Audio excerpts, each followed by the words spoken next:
احمد هشام وافد جديد، ما شايف جديد بقى لك سنه مع الفرقه، مباراه تمرين مباراه صعبه اكتر من 3 شهور، شافوا النادي ازاي؟ ربنا يكرم يعني يا رب عشان نكمل يعني. هي صعبة. غياب ياسر سوكا مؤثر شويه في الاتوبيس. انت بتهزر ها؟ ماشي. غياب ياسر سوكا بتهزر ها؟ لا الكاميرا خفيه دي. غياب ياسر سوكا بجد مش في الاتوبيس، حاسس الاتوبيس هادي. طبعا ياسر ده حبيبنا. بقول لك مش هتقدر تمشي. كان معانا ميدو فاكهه الفرقه من انصار ابو اسماعيل. معانا الكابتن صلاح هيكلمنا عن المباراه ده، مش هنسيب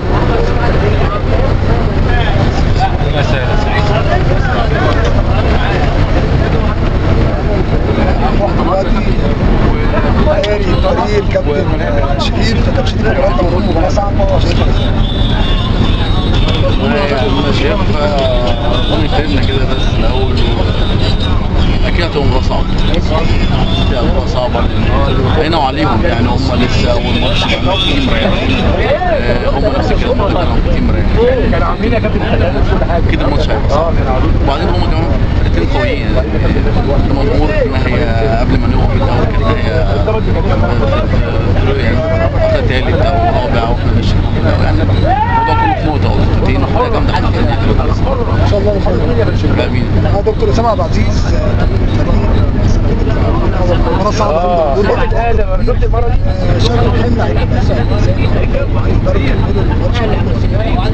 والله هو احنا بنتمنى من ربنا سبحانه وتعالى فتره الطوارئ دي ما تكونش لها اثر سلبي على اللعيبه، بس بنتمنى من ربنا ان ما تحصلش درجه الاصابه تكون اصابه عاليه وتكون ما تحصلش. يعني في بعض طبعا اللعيبه عندهم بعض الاعراض الخفيفه، بس باذن الله ان شاء الله مش هتوصل لدرجه الاصابه، يعني باذن الله يأدوا مباراه كويسه ان شاء الله. ان شاء الله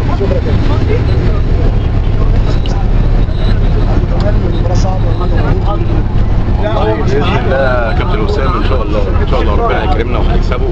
صحيح احنا ريحنا كتير قوي 3 شهور مفيش تدريب مفيش بتاع، ولكن ان شاء الله اللعيبه بتاعتنا قد ان هي تعمل مباراه كويسه وان شاء الله نكسب باذن الله ونرجعوا كويسين ان شاء الله.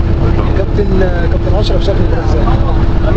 ان شاء الله باذن الله نحقق نتيجه كويسه ونكلل شويه تعبنا اللي احنا تعبنا فيه خلال الفتره اللي فاتت، وربنا يسهل ان شاء الله.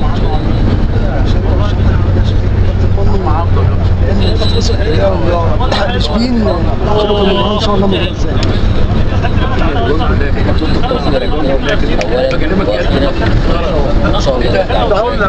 بنحبك قوي يا كابتن، بنحبك والله انا بصراحه في ظل التوقفات اللي حصلت المده الكبيره دي مباراه صعبه، بس احنا مستعدين لها والحمد لله. معانا لعيبه رجاله ونطلب التوفيق. انا عايز اقول مش عارف ربنا يكرمنا ان شاء الله. لا اقول له تعالى عايز، بقول لك تعالى عايز. كابتن حسام لما يخلص كابتن حسام. كابتن وليد مباراه صعبه انت شايف عايزين نقعد تاني عم بسم الله الرحمن الرحيم.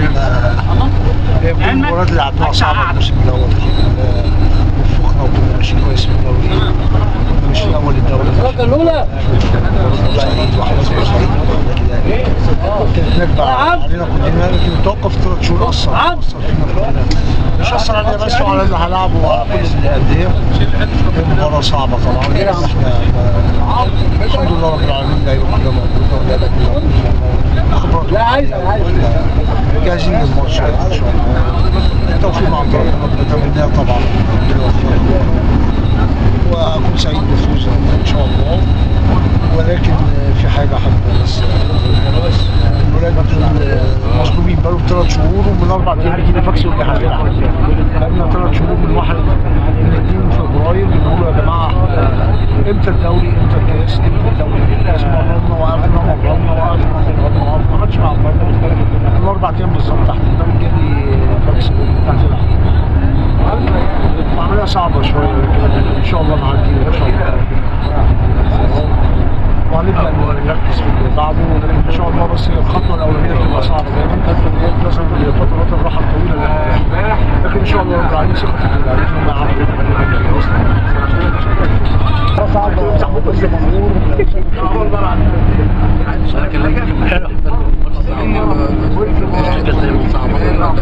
عشان تتمنى معك الناس في اليوم ده بس هو الجهاز يبقى كده. مين معايا انا وسام؟ فرقه كويسه طبعا.